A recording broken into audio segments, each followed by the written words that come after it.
Hello viewers, welcome back to my channel. Title से आपको पता चल ही गया होगा कि आज का हमारा टॉपिक क्या है और आज हम किसके बारे में डिस्कस करने वाले हैं। तो बिना वक्त ज़ाया किए शुरू करते हैं आज का वीडियो।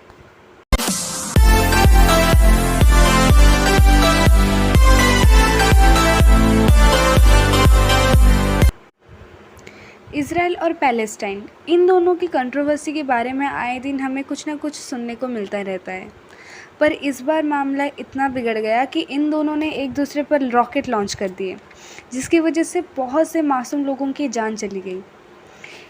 इन दोनों की कंट्रोवर्सी कुछ दिन, कुछ हफ्ते या फिर कुछ महीनों की नहीं है, बल्कि सदियों से ये कंट्रोवर्सी कंटिन्यू हो रहा है। और इसके पीछे क्या रीज़न है, इसके बारे में अगर हम ढूंढें तो हमें बहुत से रीज़न मिलेंगे, like religion factors, social factors, economical factors, political factors और बहुत कुछ। पर इसके मेनली दो रीज़न हैं। पहला, एस्टेब्लिशमेंट ऑफ इज़राइल, दूसरा डिवीज़न ऑफ जेरूसलम। तो आज हम इन दो टॉपिक्स के बारे में, दो पॉइंट्स के बारे में क्लियरली डिस्कशन करेंगे।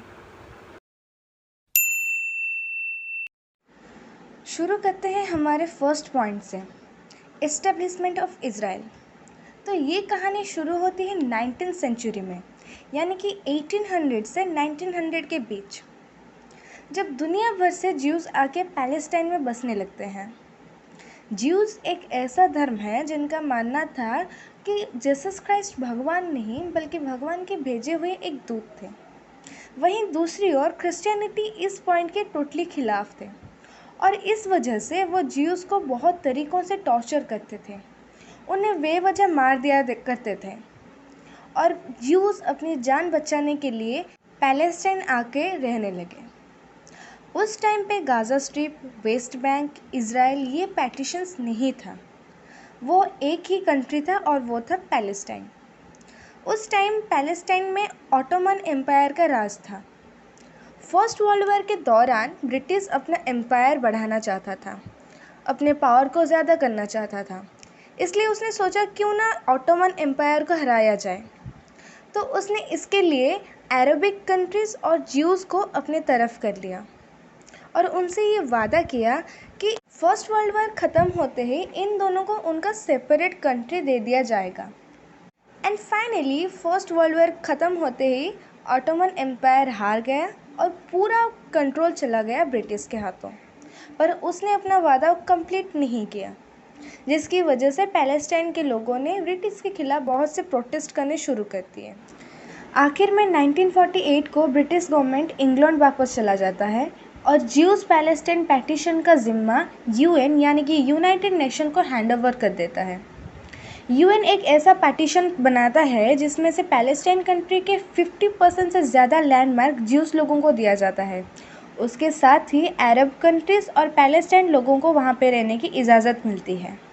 14 मई 1948 को ज्यूज़ अपना खुद का देश बनाते हैं, जिसका नाम वो बाद में इज़राइल रखते हैं, पर अरब कंट्रीज़ इसके टोटली खिलाफ थे और इसलिए उन्होंने इज़राइल के खिलाफ बार बार जंग छेड़ी, पर आखिर में इज़राइल ही जीतता था।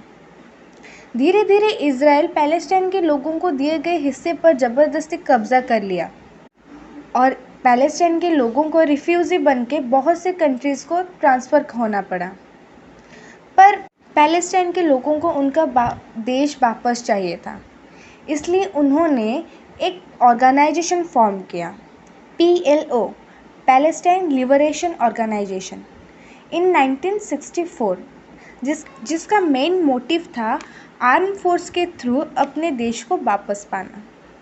और इसी वजह से बहुत से कंट्री ने इसको एक टेररिस्ट ऑर्गेनाइजेशन कहा। ठीक इसके बाद UNGA यानी कि यूनाइटेड नेशन जनरल असेंबली ने US के द्वारा लगाए गए इल्ज़ाम कि PLO एक टेररिस्ट ऑर्गेनाइजेशन है, इसको दरख्वास्त करता है और पैलेस्टीनियन लोगों के एक रिप्रेजेंटेटिव के हिसाब से डिक्लेयर करता है। धीरे धीरे इज़राइल के लोग वेस्ट बैंक और गाज़ा स्ट्रिप में रहने लग जाते हैं और सीधी सी बात है कि पैलेस्टाइन के लोगों को सफ़र होना पड़ा और ये चीज़ आज तक भी कंटिन्यू हो रहा है। अब आते हैं हमारे दूसरे पॉइंट पर, डिवीज़न ऑफ जेरूसलम।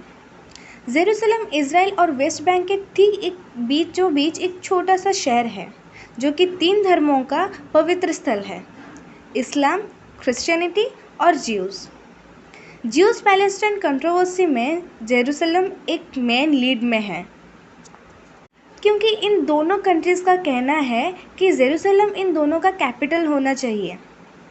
इज़राइल का पॉइंट ऑफ व्यू ये है कि जेरूसलम में जीसस क्राइस्ट को क्रूसीफाई किया गया था, तो इस वजह से ये इज़राइल का कैपिटल होना चाहिए। वहीं दूसरी ओर पैलेस्टाइन का कहना है कि मक्का मदीना के बाद जेरूसलम मोहम्मद का तीसरा पवित्र स्थल है। उसके साथ ही उनके बहुत से पूर्वज सदियों से जेरूसलम में रहते आए हैं, तो इस वजह से ये पैलेस्टाइन का कैपिटल होना चाहिए। ये दोनों देश अपनी जगह पर सही हैं, पर इन दोनों के बीच जेरूसलम को लेकर बढ़ते तनाव को देखकर इंटरनेशनल लॉ ने ये तय किया कि जेरूसलम को 2 हिस्सों में बांटा जाएगा, ईस्ट जेरूसलम और वेस्ट जेरूसलम। ईस्ट जेरूसलम में पैलेस्टाइन के लोग रहेंगे और वेस्ट जेरूसलम में इज़राइल के लोग रहेंगे। पर इज़राइल ने इस लॉ को टोटली अनफॉलो कर दिया और ज़बरदस्ती जेरूसलम पर अपना पूरा कंट्रोल ले लिया, जिसकी वजह से ईस्ट जेरूसलम में रहने वाले पैलेस्टाइन के लोगों को तकलीफ़ों का सामना करना पड़ा, जैसे कि उन्हें ज़बरदस्ती उनके घर से बेदखल कर दिया जाता था, उनकी नौकरी उनसे छीन ली जाती थी। इज़राइल के गवर्नमेंट ने बहुत से पैलेस्टीनियन फैमिलीज़ को सड़क पर ले आया। हफ्ते पहले अभी जो किस्सा हुआ है वो भी इसी वजह से ही हुआ है। इज़राइल के गवर्नमेंट ने ईस्ट जेरूसलम से 4 फैमिलीज़ को उनके घर से बेघर कर दिया, जिसकी वजह से पैलेस्टीनियन लोगों ने ज्यूज़ के खिलाफ या इज़राइल गवर्नमेंट के खिलाफ प्रोटेस्ट शुरू कर दिया। और इस प्रोटेस्ट के दौरान इज़राइल पुलिस ने 6 पैलेस्टीनियन लोगों को मार गिराया।